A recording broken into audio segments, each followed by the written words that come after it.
Well, tonight, for the first time, we are learning about new evidence gathered after the 2020 disappearance of Suzanne Morphew, a missing Chaffee County wife and mother of two. Suzanne's husband, Barry Morphew, is charged with her murder. Today, he appeared in court for day one in his preliminary hearing. Fox 21's Lauren Scharf has been inside the courtroom all day and joins us live now. And a big bombshell dropped about Suzanne having an affair. Isn't that right, Lauren? Yeah, Suzanne went to high school in Indiana with Jeff Libler. They reconnected in Colorado, or excuse me, when she moved to Colorado. Investigators uncovered hours of audio from a spy pen. A line to get into the Chaffee County courthouse began to form around 5 a.m. Suzanne's lover, not a witness today. We learned Jeff Libler did not alert authorities to his 1.5-year relationship with Suzanne, but he has been cooperating with their investigation since they contacted him in November. A lead investigator also said they never found blood during their search, however, clarified that doesn't prove she wasn't murdered. Text messages between Suzanne and her best friend Sheila Oliver shown in court. Suzanne seen expressing concerns about her relationship with her husband, writing, "He looks for any reason to run. It can be small and he blows up and takes off. I believe there's still another. I can't win with him. He's too good at the manipulation. I feel stuck. I can't let my health decline again." That's a reference to Suzanne's previous battle with cancer. She was in remission at the time of her disappearance. Suzanne also told Oliver she thought Barry tried to pit their daughters against her. In a text message, she wrote, "She knows more than she should. My heart is aching for what he did today. She and I had a peaceful, fun week.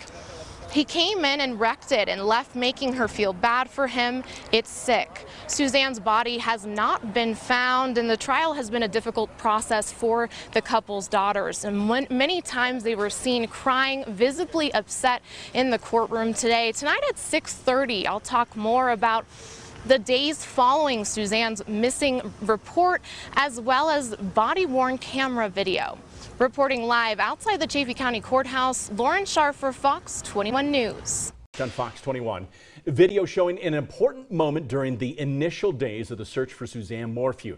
The missing wife and mother of two in Chaffee County was shown in court today. Suzanne's husband, Barry Morphew, is charged with her murder today. He appeared in court for day one in his preliminary hearing. Suzanne was reported missing on Mother's Day of 2020 after she allegedly went on a bike ride and never returned. Fox 21's Lauren Scharf was in the courtroom. So tell us, Lauren, what did that body camera video actually show? The first video showed deputies finding Suzanne Morphew's bike the day she was reported missing. Also, a video of Barry Morphew returning home from a work trip. He was upset and asking if she had crashed. An investigator who took the stand testified there were no signs of a struggle, no evidence of a possible accident, and no blood where the bike was recovered. We also learned that her bike helmet was found days later a few miles away off of Highway 50. Barry had mentioned to investigators on the body cam video that Suzanne just recently got into mountain biking. Deputies asked Barry and his friend George Davis to not touch the bike. Text messages between Suzanne and her best friend indicated that at least one of the daughters was aware of the issues in their marriage. Most of the time in court today was spent talking about an extramarital affair Suzanne had with a former high school friend. Jeff Libler and Suzanne met up multiple times in other states, sent love messages, and before she disappeared, Suzanne had told him that they were soulmates and she wanted to get married to him. The defense ended the day asking an investigator about Ecuador, a trip that Suzanne and her lover wanted to go together. The Morphew daughters were visibly upset in the courtroom.